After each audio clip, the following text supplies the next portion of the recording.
Hello guys, আসসালামু আলাইকুম। আমি এখন আছি সোলাগুড়িতে। তো আমি এখন কাজ করার সময় হঠাৎ করে আমার ছোটো ভাইয়ের সাথে দেখা।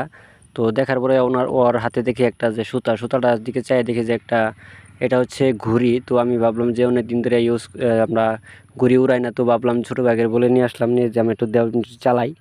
তো এই বলে আমি ছোটো ভাইয়ের কাছ থেকে আমি ঘুড়িটা নিলাম, নেওয়ার পরে আমি একটু চালাইতাছি। তো দেখেন, আমরা যে ছোটোবেলায় ঘুড়িটা উড়াইতাম অনেক কিন্তু মজা পাইতাম। তো এই মজাটা ফিল করার জন্য আমি আমি এখন আবারও ঘুড়িটা ছোটো ভাইয়ের কাছ থেকে নিলাম, নিয়ে কিছুক্ষণ উড়াইলাম। উড়ানোর পরে অনেক মজা, অনেক মানে কী বলবো, যে এত সুন্দর মজা পাইতেছি যে কীভাবে আপনাদের বলে বোঝাবো, যেটা বলার বাইরে।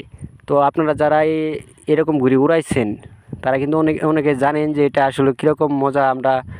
এটা তো আনারস খেত, তো আমরা যখন ধান খেতে বা খোলা মাঠে যখন উড়াই অনেক কিন্তু ভালো লাগে। তো এটা হচ্ছে আনারস খেত, অনেক কষ্ট হয়, আমাদের পায়ে কিন্তু অনেক কাটা লাগে। তারপরেও আমি এতটা ভালো লাগতেছে আমার, যা বলার বাইরে। আমি কীভাবে যে আপনাদের বলবো সেটা বোঝাতে পারতেছি না।